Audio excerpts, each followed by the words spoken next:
सच्चिदानन्दरूपाय विश्वोत्पत्त्यादिहेतवे तापत्रयविनाशाय श्रीकृष्णाय वयं नुमः। करकमलनिदर्शितात्ममुद्रः परिकलितोन्नतबर्हिबर्हचूडः इतरकरगृहीतवेत्रतोत्रः मम हृदि सन्निधिमातनोतु शौरिः। ॐ अर्वाक्पञ्चाहतो यत्नात् आस्तीर्णानि प्रमेलयेत् कर्तव्यो मण्डपः प्रोच्चैः कदलीखण्डमण्डितः फलपुष्पदलैर्विश्वकवितानेन विराजितः चतुर्दिक्षुध्वजारूपो बहुसम्पद्विराजितः ऊर्ध्वं सप्तैव लोकाश्च कल्पनीयाः सविस्तरं तेषु विप्राविरक्ताश्च स्थापनीयाः प्रबोध्य च पूर्वं तेषामासनानि कर्तव्यानि यथोत्तरं वक्तुश्चापि तदा दिव्यमासनं परिकल्पयेत् उदङ्मुखो भवेत् वक्ता श्रोता वै प्राङ्मुखस्तदा प्राङ्मुखश्चेद् भवेत् वक्ता श्रोता चोदङ्मुखस्तदा अथवा पूर्वदिज्ञेया पूज्यपूजकमध्यतः श्रोतॄणामागमे प्रोक्ता देशकालादिको विदैः विरक्तो वैष्णवो विप्रो वेदशास्त्रविशुद्धिकृत दृष्टान्तकुशलो धीरो वक्ता कार्योति निःस्पृहः अनेकधर्मविभ्रान्ता स्त्रीणाः पाखण्डवादिनः शुकशास्त्रकथोच्चारे त्याज्यास्ते इति पण्डिताः वक्तुः पार्श्वे सहायार्थमन्यस्थाप्यस्तथाविधः पण्डितः संशयच्छेत्ता लोकबोधनतत्परः वक्त्राक्षौरं प्रकर्तव्यं दिनादर्वाग्रताप्तये अरुणोदयेऽसौ निर्वर्त्य शौचं स्नानं समाचरेत् नित्यं संक्षेपतः कृत्वा सन्ध्याद्यं स्वं प्रयत्नतः कथाविघ्नविघाताय गणनाथं प्रपूजयेत् पितॄन् सन्तर्प्य शुद्ध्यर्थं प्रायश्चित्तं समाचरेत् मण्डलं च प्रकर्तव्यं तत्र स्थाप्यो हरिस्तथा कृष्णमुद्दिश्य मन्त्रेणाचरेत् पूजाविधिं क्रमात् प्रदक्षिणनमस्कारान् पूजान्ते स्तुतिमाचरेत् संसारसागरे मग्नं दीनं मां करुणानिधे कर्ममोहगृहीताङ्गं मामुद्धर भवार्णवात् श्रीमद्भागवतस्यापि ततः पूजा प्रयत्नतः कर्तव्या विधिना प्रीत्या धूपदीपसमन्विता ततस्तु श्रीफलं धृत्वा नमस्कारं समाचरेत् स्तुतिः प्रसन्नचित्तेन कर्तव्या केवलं तदा श्रीमद्भागवताख्योऽयं प्रत्यक्षः कृष्ण एव हि स्वीकृतोऽसि मया नाथ मुक्त्यर्थं भवसागरे मनोरथो मदीयोऽयं सफलः सर्वथा त्वया निर्विघ्नेनैव कर्तव्यो दासोऽहं तव केशव। ಶ್ರೀಕೃಷ್ಣಪರಂಜ್ಯೋತಿಷೇ ನಮಃ. ಶ್ರೀಮದ್ಭಾಗವತಾನುಸಂಧಾನ ಮಾಲಿಕೆಯ ಮುಂದಿನ ವಾಕ್ಕುಸುಮ. ಸನಕಸನಂದನಾದಿಗಳು ನಾರದ ಮಹರ್ಷಿಗಳಿಗೆ ಉಪದೇಶಿಸಿದಂತಹ ಭಾಗವತ ಸಪ್ತಾಹ ವಿಧಿ. ಮೊಟ್ಟ ಮೊದಲನೇದಾಗಿ ಯಾವುದೇ ಒಂದು ಕರ್ಮವನ್ನು ಆರಂಭ ಮಾಡಬೇಕು ಅಂತಂದಾಗ ದೇಶ ಕಾಲ ಈ ಎರಡೂ ಕೂಡ ಬಹಳ ಪರಿಶುದ್ಧವಾಗಿರಬೇಕು. ಸರಿಯಾದಂತಹ ಕಾಲದಲ್ಲಿ, ಯುಕ್ತವಾದಂತಹ ಕಾಲದಲ್ಲಿ, ಪ್ರಕೃತಿಯಲ್ಲಿ ಯಾವ ಕಾಲದಲ್ಲಿ ಯಾವ ಕರ್ಮವನ್ನು ಆಚರಣೆ ಮಾಡಿದ್ರೆ ಅದು ಪ್ರವೃತ್ತಿ ಮಾರ್ಗಕ್ಕೂ ನಿವೃತ್ತಿ ಮಾರ್ಗಕ್ಕೂ ಅನುಕೂಲವನ್ನು ಮಾಡಿಕೊಡುತ್ತೆ ಎಂಬಂತಹ ಒಂದು ಲೆಕ್ಕಾಚಾರ ಇದೆ. ಈ ಲೆಕ್ಕಾಚಾರವನ್ನು ಬಲ್ಲವನೇ ದೈವಜ್ಞ, ಅವನೇ ನಿಜವಾಗಲೂ ಜ್ಯೋತಿಷಿಕ, ಮೌಹೂರ್ತಿಕ, ಸಾಂವತ್ಸರಿಕ. ಈ ಮರ್ಮವನ್ನು ಅರಿಯದೇ ಇದ್ದವನು ಕೇವಲ ಗ್ರಂಥಪಾಠಿಯಾಗಿರ್ತಾನಷ್ಟೆ. ಜ್ಯೋತಿಷದ ಅನೇಕ ಗ್ರಂಥಗಳನ್ನು ಓದುವುದು ಬೇರೆ, ಜಾತಕವನ್ನು ಕಂಡು ಫಲಾದೇಶವನ್ನು ಮಾಡುವುದು ಬೇರೆ, ಆದರೆ ಪ್ರಕೃತಿ ಮಂಡಲದಲ್ಲಿರುವಂತಹ ಮರ್ಮವನ್ನು ಅರಿಯುವುದು ಬೇರೆ. ಎಲ್ಲಿಯವರೆಗೂ ಪ್ರಕೃತಿ ಮಂಡಲದಲ್ಲಿರುವ ಮರ್ಮ ಇವನ ಅರಿವಿಗೆ ಬರೋಲ್ವೋ ಅಲ್ಲಿಯವರೆಗೂ ಆತ ಜ್ಯೋತಿಷಿಯಾಗೋಕ್ಕೆ ಸಾಧ್ಯವಿಲ್ಲ. ಯಾಕಂದರೆ ಎಲ್ಲ ರಹಸ್ಯಗಳೂ ಕೂಡ ಪ್ರಕೃತಿಯ ಗರ್ಭದಲ್ಲಿ ಸುರಕ್ಷಿತವಾಗಿದೆ. ತಸ್ಮಾದಿದಂ ಕಾಲವಿಧಾನಶಾಸ್ತ್ರಂ ಎಂಬುದಾಗಿ ಭಾಸ್ಕರರು ಕೊಂಡಾಡಿದ್ರು. ಭಾಸ್ಕರಾಚಾರ್ಯರು ಏನು ಜ್ಯೋತಿಷದ ಸ್ವರೂಪವನ್ನು ವರ್ಣನೆ ಮಾಡುವಾಗ ಹೇಳಿದ್ರು, ವೇದಾಹಿ ಯಜ್ಞಾರ್ಥಮಭಿಪ್ರವೃತ್ತಾ ಕಾಲಾನುಪೂರ್ವ್ಯಾ ವಿಹಿತಾಶ್ಚ ಯಜ್ಞಾ. ದ್ರವ್ಯಯಜ್ಞ ಇರಬಹುದು, ತಪೋಯಜ್ಞವಿರಬಹುದು, ಜ್ಞಾನಯಜ್ಞವಿರಬಹುದು, ಧ್ಯಾನಯಜ್ಞವಿರಬಹುದು, ಎಲ್ಲವೂ ಕೂಡ ಕಾಲಾನುಪೂರ್ವ್ಯಾ, ಕಾಲವನ್ನು ಮುಂದಿಟ್ಟುಕೊಂಡೇ ಎಲ್ಲವೂ ಪ್ರವೃತ್ತವಾಗುವಂಥದ್ದು. ಹಾಗಾಗಿ ಮೊಟ್ಟ ಮೊದಲನೇದಾಗಿ ನಭಸ್ಯಾಶ್ವಿನೋರ್ಜೌ ಚ ಮಾರ್ಗಶೀರ್ಷ ಶುಚಿರ್ನಭಾಃ ಏತೇ ಮಾಸಾಃ ಕಥಾರಂಭೆ ಶ್ರೋತॄಣಾಂ ಮೋಕ್ಷಸೂಚಕಾಃ ಎಂಬುದಾಗಿ ಭಾಗವತ ಸಪ್ತಾಹವನ್ನು ಮಾಡುವುದಕ್ಕೂ ಮುಂಚೆ ಮೊಟ್ಟ ಮೊದಲನೇದಾಗಿ ಸನಕಾದಿಗಳು ಹೇಳಿದಂತಹ ವಿಧಾನದಲ್ಲಿ ಮೊದಲನೆಯ ಅಂಶ ಯಾವುದು, ಮೇಲ್ಪಂಕ್ತಿ ಅಂಶ ಯಾವುದು ಅಂತ ಕೇಳಿದ್ರೆ ಕಾಲ. ಎಲ್ಲ ಯಜ್ಞಗಳಿಗೂ ನಮ್ಮ ದೈನಂದಿನ ಬಾಳಾಟದಲ್ಲಿ ನಾವು ಮಾಡುವಂತಹ ಪ್ರತಿಯೊಂದು ಕರ್ಮಕ್ಕೂ ಸಾಕ್ಷಿಭೂತವಾದದ್ದು, ಹಾಗೆಯೇ ಪ್ರವರ್ತಕವಾದದ್ದು, ಎಲ್ಲವನ್ನೂ ತನ್ನ ಗರ್ಭದಲ್ಲಿರಿಸಿಕೊಂಡಿರುವಂಥದ್ದು ಕಾಲ. ಆ ಕಾಲ ಒಂದನ್ನು ಸರಿಯಾಗಿ ಆಶ್ರಯಿಸ್ತು ಅಂತ ಆದರೆ ಎಲ್ಲ ಕರ್ಮಗಳು ತಾವೇ ತಾವಾಗಿ ತಮ್ಮ ತಮ್ಮ ಸಂಪೂರ್ಣ ಫಲವನ್ನು ಬಿಚ್ಚಿಕೊಡುತ್ತವೆ. ಇದು ಕಾಲವಿಧಾನ ಶಾಸ್ತ್ರದ ಮರ್ಮ, ಜ್ಯೋತಿಷದ ಮರ್ಮವಿದು. ಯಾವ ಸಮಯದಲ್ಲಿ ಯಾವ ಕೆಲಸವನ್ನು ಆರಂಭ ಮಾಡಬೇಕೋ ಆಗ ಆ ಕೆಲಸವು ಯಾವ ವಿಧವಾದ ಫಲವನ್ನು ಕೊಡುತ್ತೆ. ವಿಪರೀತವಾದ ಸಮಯದಲ್ಲಿ ಸರಿಹೊಂದದ ಕಾಲದಲ್ಲಿ ಕೆಲಸವನ್ನು ಆರಂಭ ಮಾಡೋಕ್ಕೆ ಆಗೋಲ್ಲ ಅಂತ ವಿಷಯ ಅಲ್ಲ. ಪುರುಷ ಪ್ರಯತ್ನದಿಂದ ಏನನ್ನು ಬೇಕಿದ್ರೂ ಸಾಧಿಸಬಹುದು. ಆಯ್ತೆ, ಹಾಗಿರೋದ್ರಿಂದ ಸಂಧ್ಯಾವಂದನೆ ಅನ್ನುವಂಥದ್ದು ಸಂಧ್ಯಾಕಾಲದಲ್ಲಿ ಮಾಡಬೇಕಾಗಿರುವಂಥದ್ದು ಒಂದು ಸಂಧಿಕಾಲ. ಅದೊಂದು ಪರ್ವಕಾಲ. ಆ ಕಾಲದಲ್ಲಿ ಮಾಡಬೇಕಾಗಿರೋದು. ಆ ಕಾಲವನ್ನು ಬಿಟ್ಟು ಬೇರೆ ಕಾಲದಲ್ಲಿ ಬೇರೆ ಸಮಯದಲ್ಲಿ ಮಾಡಿದ್ರೆ ಸಂಧ್ಯಾವಂದನೆ ಆಗಲ್ಲ ಅಂತಲ್ಲ. ಸಂಧ್ಯಾವಂದನೆಯ ಮಂತ್ರವನ್ನು ಸಂಧ್ಯಾಕಾಲದಲ್ಲಿ ಬಿಟ್ಟು ಬೇರೆ ಇನ್ಯಾವ ಸಮಯದಲ್ಲೂ ಪಠಿಸುವುದಕ್ಕಾಗಲ್ಲ ಅಂತ ವಿಷಯ ಅಲ್ಲ. ಖಂಡಿತವಾಗಿಯೂ ಪಠಿಸಬಹುದು. ಗಾಯತ್ರಿ ಮಂತ್ರವನ್ನು ಹೇಳಿ ಸೂರ್ಯನಿಗೋ ನಾವು ಅರ್ಘ್ಯವನ್ನು ಏನೋ ಸಮರ್ಪಣೆ ಮಾಡಬಹುದು.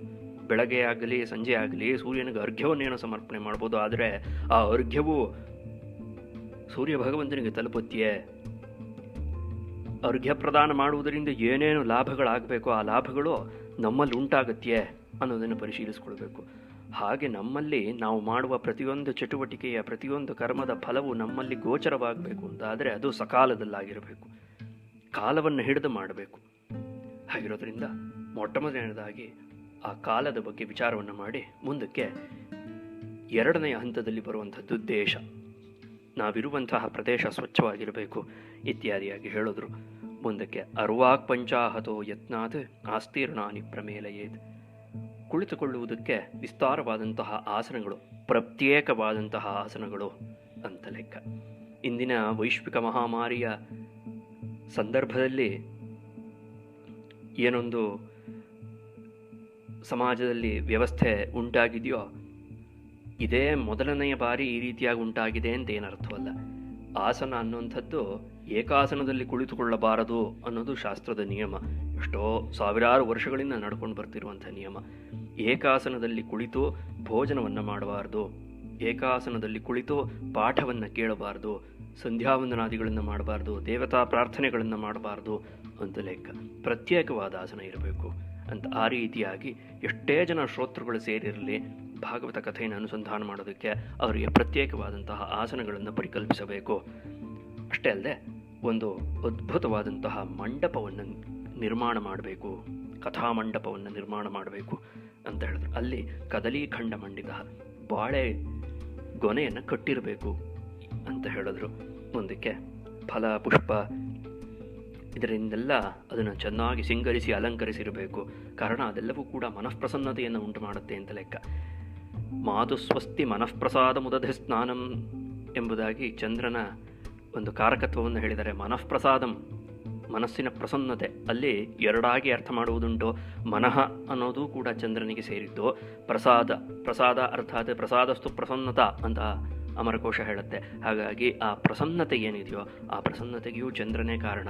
ಚಂದ್ರ ಓಷಧೀಶಃ ಐತೆ, ಎಲ್ಲ ವಿಧವಾದಂತಹ ಔಷಧಿಗಳಿಗೂ ಆತನೇ ಅಧಿಪತಿ. ಏಕಯೋಕ್ತ್ಯ ಪುಷ್ಪವಂತವು ದಿವಾಕರ ನಿಶಾಕರವು ಅಂತ ಹೇಳಿದ್ದಾರೆ. ಎಷ್ಟೋ ಪುಷ್ಪಗಳನ್ನು ಕೂಡ ಅರಳಿಸುವುದರಲ್ಲಿ ಇಲ್ಲ ಚಂದ್ರ ಕಾರಣನಾಗಿರ್ತಾನೆ, ಇಲ್ಲ ಸೂರ್ಯ ಕಾರಣನಾಗಿರ್ತಾನೆ. ಹೀಗೆಲ್ಲ ವಿಷಯ ಇರೋದರಿಂದ ಫಲಪುಷ್ಪಗಳ ಸಮೃದ್ಧಿ ಅನ್ನುವಂಥದ್ದು ಚಂದ್ರನಿಂದ ತೋರುತ್ತೆ ಅಂತ ಲೆಕ್ಕಾಚಾರ ಆಗಿರೋದ್ರಿಂದ ಚಂದ್ರನಿಂದ ತೋರುತ್ತೆ ಅಂತ ಹೇಳ್ತಾ ಇರೋದು ಯಾಕೆ ಅಂತ ಕೇಳಿದ್ರೆ ಅದು ಮನಃಪ್ರಸನ್ನತೆಯನ್ನು, ಮನಃಪ್ರಸಾದವನ್ನು ತಿಳಿಸುತ್ತೆ ಅಂತ ಲೆಕ್ಕ. ಹಾಗಾಗಿ ಯಾಕಾಗಿ ಸಿಂಗರಿಸಬೇಕು, ಯಾಕಾಗಿ ಅಲಂಕರಿಸಬೇಕು ಅಂತ ಕೇಳಿದ್ರೆ ನಮ್ಮ ಹತ್ರ ಬಹಳ ಹಣ ಇದೆ, ಸಂಪತ್ತಿದೆ ಅಂತ ತೋರ್ಪಡಿಕೆಗೋಸ್ಕರವಾಗಲ್ಲ. ಇಷ್ಟು KG ಹೂವನ್ನು ಹಾಕಿದ್ವಿ ಅಥವಾ ಈ ರೀತಿಯಾದಂತಹ ಹಣ್ಣುಗಳನ್ನು ತಂದ್ವಿ ಅನ್ನೋದಕ್ಕೋಸ್ಕರವಾಗಿ ಅಲಂಕಾರವಲ್ಲ. ಯಾಕಾಗಿ ಅಲಂಕಾರ ಅಂತ ಕೇಳಿದ್ರೆ ಅದು ಮನಸ್ಸಿಗೆ ಒಂದು ಪ್ರಸನ್ನತೆಯನ್ನು ಉಂಟು ಮಾಡಬೇಕು. ಆ ಮನಃಪ್ರಸನ್ನತೆ ಉಂಟಾಗೋಲ್ಲ ಅಂತಾದರೆ ಆಗ ಅಲಂಕಾರ ಮಾಡಿದ್ರು ಒಂದೇ, ಮಾಡದೇ ಇದ್ರು ಒಂದೇ ಅಂತ ಲೆಕ್ಕ. ಹೀಗೆ ಎಲ್ಲದರಿಂದ ಸುಸಜ್ಜಿತವಾಗಿ ಮಾಡಿ ಚತುರ್ದಿಕ್ಷ ಧ್ವಜಾರೋಪ, 4 ದಿಕ್ಕುಗಳಲ್ಲೂ ಧ್ವಜವನ್ನು ನೆಡಬೇಕು ಅಂತ ಲೆಕ್ಕ. ಮುಂದೆ ಹೇಗೆ ಆಸನ ವ್ಯವಸ್ಥೆಯನ್ನು ಹೇಗೆ ಮಾಡಬೇಕು ಅಂತ ಕೇಳಿದ್ರೆ ಊರ್ಧ್ವಂ ಸಪ್ತೈವ ಲೋಕಾಶ್ಚ ಭುವಃ ಸುವಃ ಮಹಃ ಜನಃ ತಪಃ ಸತ್ಯಂ ಎಂಬುದಾಗಿ ಯಾವ ಒಂದು 7 ಲೋಕಗಳಿದೆಯೋ ಆ 7 ಲೋಕವನ್ನು ಪ್ರತಿನಿಧಿಸುವಂತೆ 7 ಹಂತದಲ್ಲಿ 7 ಸ್ತರದಲ್ಲಿ ಆಸನಗಳನ್ನು ಕಲ್ಪಿಸಬೇಕು ಮೇಲ್ಮಟ್ಟದಲ್ಲಿ. ಅಲ್ಲಿ ಬ್ರಾಹ್ಮಣೋತ್ತಮರು, ವೈರಾಗಿಗಳು ಇಂಥವ್ರನ್ನ ಸ್ಥಾಪನೀಯ, ಅವರಿಗೆ ಆ ಜಾಗದಲ್ಲಿ ಆಸನವನ್ನು ವ್ಯವಸ್ಥೆ ಮಾಡಬೇಕು ಅಂತ ಲೆಕ್ಕ. ಆ ನಂತರದಲ್ಲಿ ಮೊಟ್ಟ ಮೊದಲನೇದಾಗಿ ಪೂರ್ವಂ ತೇಷಾಂ ಆಸನಾನಿ ಕರ್ತವ್ಯಾನಿ ಅಂತ ಹೇಳಿದ್ರು. ಶ್ರೋತೃವರ್ಗಕ್ಕೆ ಮೊಟ್ಟ ಮೊದಲನೇದಾಗಿ ಆಸನವನ್ನು ಪರಿಕಲ್ಪಿಸಬೇಕು. ಶ್ರೋತೃವರ್ಗಕ್ಕೆ ಆಸನವನ್ನು ಕಲ್ಪಿಸಿದ ನಂತರದಲ್ಲಿ ವಕ್ತು, ಯಾರು ಕಥಾಕಾರ ಯಾರಿರ್ತಾನೋ, ಕಥೆಯನ್ನು ಹೇಳುವವ ಯಾರಿರ್ತಾನೋ ಅವನಿಗೆ ಆಸನಾದಿಗಳನ್ನು ಪರಿಕಲ್ಪಿಸಬೇಕು ಅಂತ ಲೆಕ್ಕ. ವಕ್ತ ಆದವನು ಉತ್ತರ ದಿಕ್ಕಿಗೆ ತಿರುಗಿ ಉದಂಗ್ಮುಖನಾಗಿ ಉತ್ತರ ದಿಕ್ಕಿಗೆ ಮುಖ ಮಾಡಿ ಕುಳಿತು ಕಥೆಯನ್ನು ಹೇಳಬಹುದು. ಒಂದು ವೇಳೆ ವಕ್ತ ಉತ್ತರ ದಿಕ್ಕಿಗೆ ಮುಖ ಮಾಡಿ ಕುಳಿತು ಕಥೆಯನ್ನು ಹೇಳ್ತಾ ಇದ್ದೀನಿ ಅಂತಾದರೆ ಶ್ರೋತೃವರ್ಗ ಅನ್ನುವಂಥದ್ದು ಪೂರ್ವಕ್ಕೆ ಮುಖ ಮಾಡಿ ಕುಳಿತಿರಬೇಕು ಅಂತ ಹೇಳಿದ್ರು. ಇಲ್ಲ ಒಂದು ವೇಳೆ ಪ್ರಾಂಗುಖಶ್ಚೇತ್ ಭವೇತ್ ವಕ್ತ, ವಕ್ತೃವಾದವನು ಕಥೆಯನ್ನು ಹೇಳುವವನು ಪೂರ್ವ ದಿಕ್ಕಿಗೆ ಮುಖ ಮಾಡಿ ಕುಳಿತಿದ್ದಾನೆ ಅಂತಾದರೆ ಶ್ರೋತೃಗಳು ಉತ್ತರ ದಿಕ್ಕಿಗೆ ಮುಖ ಮಾಡಿ ಕುಳಿತುಕೊಳ್ಬೇಕು ಅಂತ ಹೇಳಿದ್ರು. ಈ ರೀತಿಯಾಗಿ ಇದು ಕೂಡ ಒಂದು ದೇಶ ವ್ಯವಸ್ಥೆ, ಒಂದು ಕಾಲ ವ್ಯವಸ್ಥೆ, ದಿಕ್ಕಿನ ವ್ಯವಸ್ಥೆ, ಇದೆಲ್ಲವೂ ಇರಬೇಕು. ಯಾವ ದಿಕ್ಕಲ್ಲಿ ಕುಳಿತುಕೊಂಡು ಕೇಳಿದ್ರೇನು ಭಗವಂತ ಎಲ್ಲ ಕಡೆ ಇದ್ದಾನಲ್ವೇ ಅಂತ ಕೇಳಿದ್ರೆ ಭಗವಂತ ಎಲ್ಲ ಕಡೆ ಇದ್ದಾನೆಪ್ಪ, ಹೌದು, ಆದರೆ ನೀರು ಎಲ್ಲ ಕಡೆ ಇದೆ. ಹಾಗಿದ್ರೂ ಯಾವುದೋ ಒಂದು ರೀತಿಯಾಗಿ ನೀರನ್ನು ಹರಿಯುವುದಕ್ಕೆ ಒಂದು ವ್ಯವಸ್ಥೆ ಮಾಡಿದ್ರೆ ಅದು ಸರಾಗವಾಗಿ ಸ್ವಚ್ಛವಾಗಿ ನೀರು ಹರಿಯುತ್ತೆ. ಎಲ್ಲ ಕಡೆಯೂ ನೀರಿದೆ ತಾನೇ ಅಂತ ಸುತ್ತಲೂ ನೀರನ್ನು ತುಂಬಿಟ್ಟುಬಿಟ್ರೆ ನೀರು ಹರಿಯೋಲ್ಲ. ನೀರು ಹರಿವಿಗೆ ಬೇಕಾದಂತಹ ಒಂದು ವ್ಯವಸ್ಥೆಯನ್ನು ಮಾಡಬೇಕು. ಅದೇ ರೀತಿಯಾಗಿ ಭಗವಂತ ಎಲ್ಲ ಕಡೆ ಇದ್ದರೂ, ಎಲ್ಲ ದಿಕ್ಕಿನಲ್ಲೂ ಇದ್ದರೂ, ಯಾವ ಯಾವ ದಿಕ್ಕಿಗೆ ಮುಖ ಮಾಡಿ ಕುಳಿತಾಗ ಭಗವತ್ ಸಾನ್ನಿಧ್ಯ ಅನ್ನುವಂಥದ್ದು ಪ್ರತಿಯೊಬ್ಬರ ಹೃದಯದಲ್ಲೂ ಉಂಟಾಗುತ್ತೋ ಆಯಾಯ ದಿಕ್ಕಿನಲ್ಲಿ ಕುಳಿತು ಮಾಡಬೇಕು ಅಂತ ಲೆಕ್ಕ. ಅತಿಯಾದ ಬುದ್ಧಿವಂತಿಕೆಯಿಂದ ಎಲ್ಲ ವಿಷಯವನ್ನು ಪ್ರಶ್ನಿಸಿ ಮಾಡಬೇಕು ಅಂತ ಹೇಳಿದ್ದಾರೆ. ಹಾಗಾಗಿ ಅವ್ರು ಹೇಳಿದಂತಹ ಯಾವ ಮಾತನ್ನು ಒಪ್ಕೊಳ್ಬಾರ್ದು ಅನ್ನುವಂಥ ಬುದ್ಧಿಯಿಂದ, ಈ ಕುಹಕ ಬುದ್ಧಿಯಿಂದ ಯಾವ ಕಾರಣಕ್ಕೂ ಭಾರತೀಯ ಸಂಸ್ಕೃತಿಯ ಸಂಪ್ರದಾಯಗಳನ್ನು ಅಲ್ಲಗೆಳೆಯಬಾರದು. ಅದರ ಹಿಂದೆ ಏನೋ ಒಂದು ಮರ್ಮವಿದೆ, ಆ ಮರ್ಮವನ್ನು ಅರಿತು ಮಾಡಬೇಕು. ಆ ಮರ್ಮ ಅರಿಯುವವರೆಗೂ, ಅರ್ಥವಾಗುವವರೆಗೂ ಅದನ್ನು ಪರಿಪಾಲಿಸಿಕೊಂಡು ಹೋಗಬೇಕು. ಅದರಲ್ಲೇ ನಮ್ಮ ಯೋಗಕ್ಷೇಮ ಅಡಗಿದೆ ಅಂತ ಲೆಕ್ಕ. ಈ ರೀತಿಯಾಗಿ ದಿಕ್ಕು, ದೇಶ, ಕಾಲ ಇದರ ವ್ಯವಸ್ಥೆಯನ್ನೆಲ್ಲ ಹೇಳಿ ಮುಂದಕ್ಕೆ ಎಂಥವನು ವಕ್ತ ಆಗಬೇಕು, ಭಾಗವತ ಕಥೆಯನ್ನು ಎಂಥವನು ಹೇಳಬೇಕಪ್ಪ ಅಂತ ಕೇಳಿದರೆ ವಿರಕ್ತ. ಮೊಟ್ಟ ಮೊದಲನೆಯ ಒಂದು ಕ್ವಾಲಿಫಿಕೇಷನ್ ಏನಿರಬೇಕು ಕಥಾಭಕ್ತನಿಗೆ ಅಂತ ಕೇಳಿದರೆ ಆತ ವಿರಕ್ತನಾಗಿರಬೇಕು, ವೈರಾಗ್ಯವನ್ನು ಹೊಂದಿರಬೇಕು, ಮತ್ತು ವಿಷ್ಣು ಚಿತ್ತನಾಗಿರಬೇಕು ಅಂತ ಲೆಕ್ಕ. ವೈಷ್ಣವ ಅಂದರೆ ನಾಮ ಹಾಕ್ಕೊಂಡಿರಬೇಕು ಅಂತ ಅರ್ಥ ಅಲ್ಲ. ವೈಷ್ಣವ ಅಂತಂದರೆ ವಿಷ್ಣುವನ್ನು ಹೃದಯದಲ್ಲಿ ಧರಿಸುವವನಾಗಿರಬೇಕು. ವಿಷ್ಣು ಅರ್ಥಾತ್ ಚತುರ್ಭುಜನಾದಂತಹ ವಿಷ್ಣು ಅಂತನೂ ಅಲ್ಲ ಅರ್ಥ. ಭಗವತ್ ತತ್ವ ಅಂತ ಲೆಕ್ಕ, ಪರಂಜ್ಯೋತಿ ಅಂತ ಲೆಕ್ಕ. ಒಂದೇ ಮಾತಿನಲ್ಲಿ ಹೇಳೋದಾದರೆ ಆತ್ಮಸಾಕ್ಷಾತ್ಕಾರ ಸಂಪನ್ನನಾಗಿರಬೇಕು, ಜೀವನ್ಮುಕ್ತನಾಗಿರಬೇಕು ಅಂತ ಲೆಕ್ಕಾಚಾರ. ಮುಂದಕ್ಕೆ ವಿಪ್ರಹ, ಮುಖ್ಯವಾಗಿ ಆತ ಬ್ರಾಹ್ಮಣನಾಗಿರಬೇಕು. ವೇದಶಾಸ್ತ್ರ ವಿಶುದ್ಧೀಕೃತ, ವೇದಶಾಸ್ತ್ರಗಳನ್ನು ಬಲ್ಲವನಾಗಿರಬೇಕು. ದೃಷ್ಟಾಂತ ಕುಶಲಃ, ಉದಾಹರಣೆಗಳನ್ನು ಕೊಡುವುದರಲ್ಲಿ ಅತ್ಯಂತ ನಿಪುಣನಾಗಿರಬೇಕು. ಜನಮಾನಸಕ್ಕೆ ತಲುಪುವಂತಹ ಉದಾಹರಣೆಗಳನ್ನು ತತ್ಕ್ಷಣದಲ್ಲಿ ಕಾಲೋಚಿತವಾಗಿ ನೀಡಬಲ್ಲವನಾಗಿರಬೇಕು. ಭಾಷಾ ಶುದ್ಧಿ ಇರಬೇಕು, ಭಾಷಾ ಸಂಕ್ರಮಣ ಶಕ್ತಿ ಇರಬೇಕು, ಭಾವ ಸಂಕ್ರಮಣ ಶಕ್ತಿ ಇರಬೇಕು, ಇತ್ಯಾದಿ ಅಂಶಗಳನ್ನೆಲ್ಲ ಹೇಳಿದ್ರು. ಅಷ್ಟೇ ಅಲ್ಲದೆ ಅತಿ ನಿಸ್ಪೃಹ, ಯಾವುದೇ ರೀತಿಯಾದಂತಹ ಸ್ಪೃಕ್ ಇರಬಾರ್ದು, ಸ್ಪೃಹ ಇರಬಾರ್ದು, ಆಸೆ ಇರಬಾರ್ದು ಆತನಿಗೆ. ನಾನು ಹೀಗೆ ಮಾಡೋದ್ರಿಂದ ನನಗೇನೋ ಒಂದಷ್ಟು ಲಾಭವಾಗುತ್ತೆ ಅನ್ನುವಂಥ ಆಸೆ ಯಾವುದೇ ಕಾರಣಕ್ಕೂ ಇರಬಾರ್ದು. ಅಂತಹವನು ಭಾಗವತ ಕಥೆಯನ್ನು ಹೇಳುವುದಕ್ಕೆ ಅಧಿಕಾರಿ ಅಂತ ಲೆಕ್ಕ.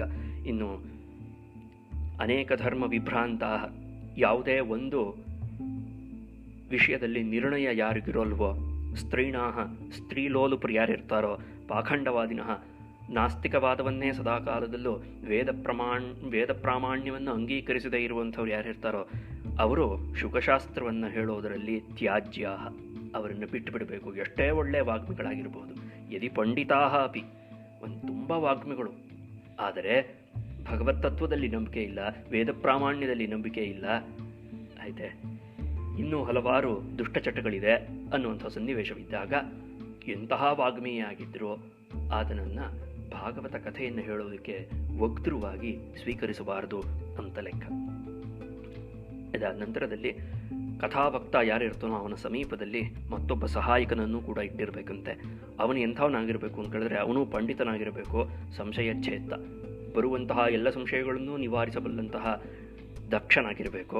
ಅದರ ಜೊತೆಯಲ್ಲಿ ಲೋಕಬೋಧನ ತತ್ಪರ, ಜನರಿಗೆ ಅರ್ಥವಾಗುವಂತೆ ಹೇಳುವಂಥವನಾಗಿರಬೇಕು. ಕೆಲವೊಮ್ಮೆ ಕಥಾಕಾರರು ಹೇಳುವುದು ಏಕಕಾಲದಲ್ಲಿ ಒಮ್ಮೆಲೆ ಎಲ್ಲರಿಗೂ ಅರ್ಥವಾಗಲ್ಲ. ಅವರಿಗೆ ಅನೇಕ ಸಂಶಯಗಳು ಬರುತ್ತೆ. ಆ ಸಂಶಯಗಳನ್ನು ಕಥಾಕಾರರೇ ನಿವಾರಿಸಬೇಕು ಅಂತಿಲ್ಲ, ಆ ಕಥಾಕಾರರ ಸಹಾಯಕ ಅಂತ ಒಬ್ಬ ಇರ್ತಾನೆ, ಆತ ನಿವಾರಿಸಬೇಕು ಅಂತ ಲೆಕ್ಕ. ಮುಂದಕ್ಕೆ ಈ ಭಾಗವತ ಸಪ್ತಾಹ ವಿಧಿಯನ್ನು ಶುರು ಮಾಡುವುದಕ್ಕೂ ಮುಂಚೆ ಕ್ಷೌರಂ ಪ್ರಕರ್ತವ್ಯಂ, ಕ್ಷೌರವನ್ನು ಮಾಡಿಸಿ ಪರಿಶುದ್ಧನಾಗಿ ಅರುಣೋದಯೇಸೌ ನಿರ್ವರ್ತ್ಯ, ಸೂರ್ಯೋದಯಕ್ಕೂ ಮುಂಚಿತವಾಗಿಯೇ ಕ್ಷೌರಾದಿ ಕರ್ಮಗಳನ್ನು ಮುಗಿಸಿ ಸ್ನಾನವನ್ನು ಆಚರಿಸಿ ಆಯ್ತೆ ಪ್ರತಿನಿತ್ಯವೂ ಸಂಕ್ಷೇಪವಾಗಿ ಸಂಧ್ಯಾವಂದನೆ, ದೇವಪೂಜೆ ಇತ್ಯಾದಿಗಳನ್ನು ಮುಗಿಸಿ ಕಥಾವಿಘ್ನ ವಿಘಾತಾಯ, ಕಥೆಯು ನಿರ್ವಿಘ್ನವಾಗಿ ಸಂಪನ್ನವಾಗಲಿ ಎಂಬಂತಹ ಒಂದು ಸಂಕಲ್ಪದಿಂದ ಗಣನಾಥಂ ಪ್ರಪೂಜೆಯೇತ್, ಎಲ್ಲ ದೇವತಾಗಣಗಳಿಗೂ ಮುಖ್ಯಸ್ಥನಾದಂತಹ ಗಣಪತಿಯನ್ನು ಪೂಜಿಸಬೇಕು ಅಂತ ಲೆಕ್ಕ. ಆ ನಂತರದಲ್ಲಿ ಪಿತೃನ ಸಂತರ್ಪ್ಯ, ಪಿತೃದೇವತೆಗಳಿಗೆ ತೃಪ್ತಿಪಡಿಸಬೇಕು ಅಂತ ಲೆಕ್ಕ. ಇದು ಬಹಳ ಮುಖ್ಯವಾದದ್ದು. ಭಾಗವತ ಸಪ್ತಾಹ ವಿಧಿಯಲ್ಲಿ ಪಿತೃಗಳಿಗೇನು ಕೆಲಸ ಅಂತ ಅನ್ನಿಸ್ಬಹುದು, ಗಣನಾಥನೇನೋ ಸರಿ, ಈ ಪಿತೃದೇವತೆಗಳನ್ನು ತೃಪ್ತಿಪಡಿಸುವಂತಹ ಯಾವ ಒಂದು ಅಂಶವಿದೆಯೋ ಅದು ನಿತ್ಯ ಕರ್ಮದಲ್ಲಿ ಸೇರಿಕೊಂಡಿತ್ತು ಒಂದು ಕಾಲದಲ್ಲಿ ನಮ್ಮ ದೇಶದಲ್ಲಿ.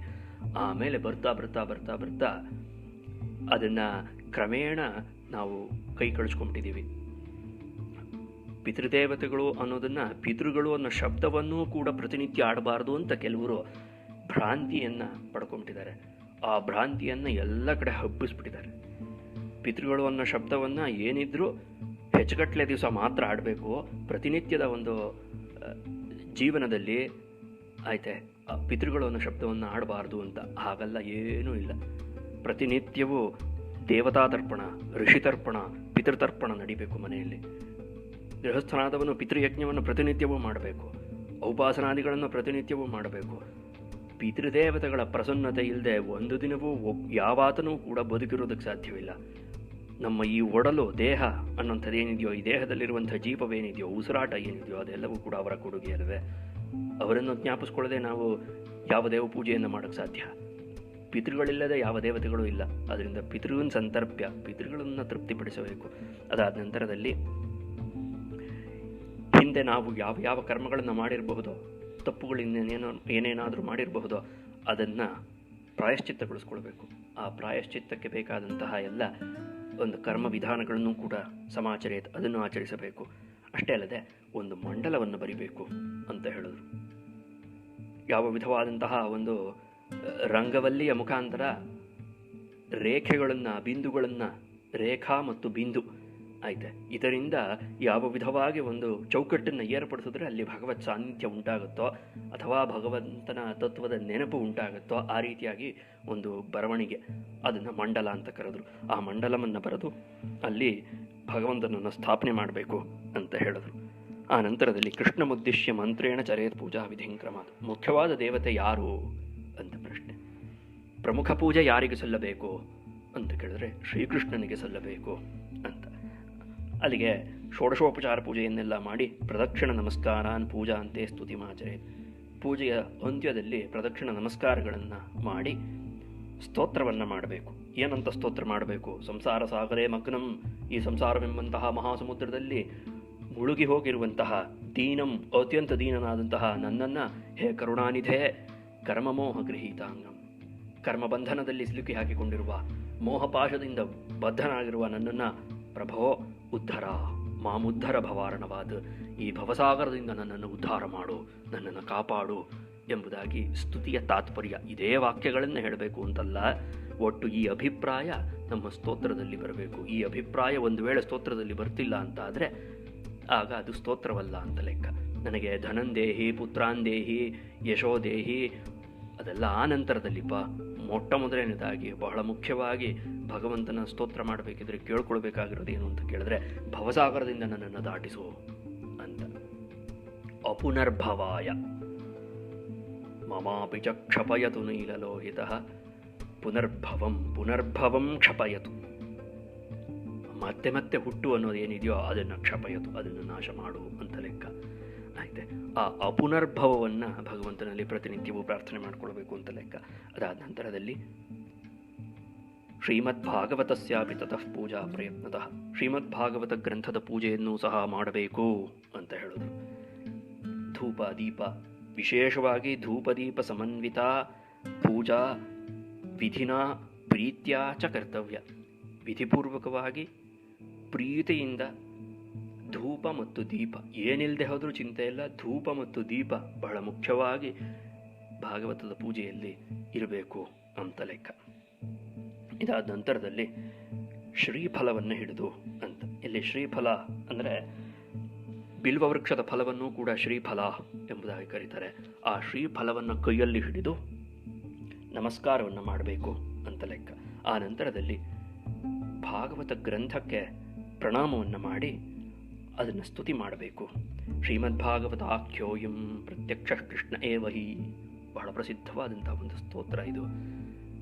ಎಲ್ಲ ಕಥಾಕಾರರು ಕೂಡ ಸಂಪೂರ್ಣ ಭಾರತ ದೇಶದಲ್ಲಿ ಎಲ್ಲೇ ಭಾಗವತ ಕಥೆ ನಡೆದರೂ ಸಹ ಭಾಗವತ ಪೂಜೆ, ಭಾಗವತ ಗ್ರಂಥ ಪೂಜೆ ಆದ ನಂತರದಲ್ಲಿ ಈ ವಾಕ್ಯವನ್ನು ಎಲ್ಲರೂ ಹೇಳ್ತಾರೆ.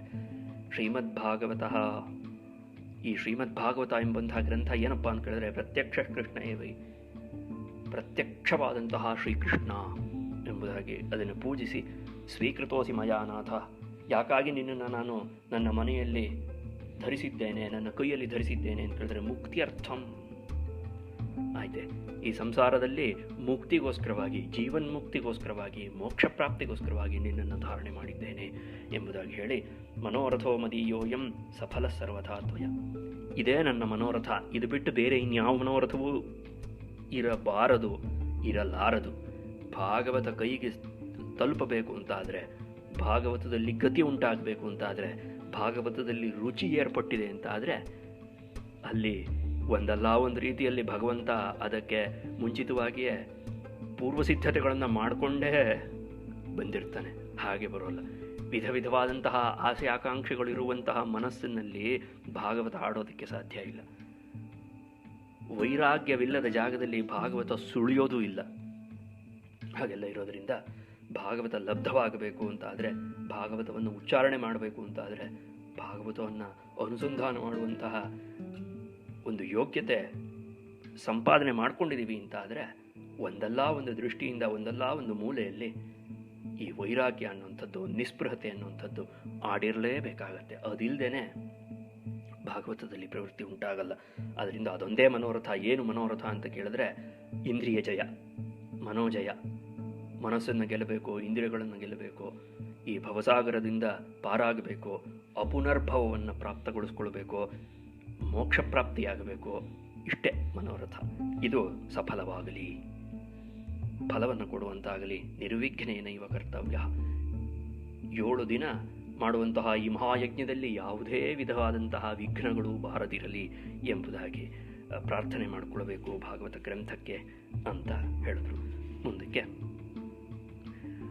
ಈ ಕಥೆಯನ್ನು ಹೇಳುವಾಗ ಯಾವ ಯಾವ ಪ್ರಕಾರವಾಗಿ ಕಥೆಯನ್ನು ಹೇಳಬೇಕು, ಏನು ವಿಧಾನಗಳನ್ನು ಅನುಸರಿಸಬೇಕು ಕಥೆಯನ್ನು ಹೇಳಬೇಕಿದ್ರೆ, ಭೋಜನಾದಿಗಳ ವ್ಯವಸ್ಥೆ ಹೇಗೆ ಇತ್ಯಾದಿ ವಿಚಾರಗಳನ್ನು ಸನಕಾದಿಗಳು ಮುಂದೆ ತಿಳಿಸ್ತಾರೆ ನಾರದರಿಗೆ. ಆ ಕಥಾಭಾಗವನ್ನು ನಾಳೆಯ ದಿವಸ ಅನುಸಂಧಾನ ಮಾಡೋಣ. ಧನ್ಯವಾದಗಳು. ಶ್ರೀಕೃಷ್ಣಾರ್ಪಣಮಸ್ತು.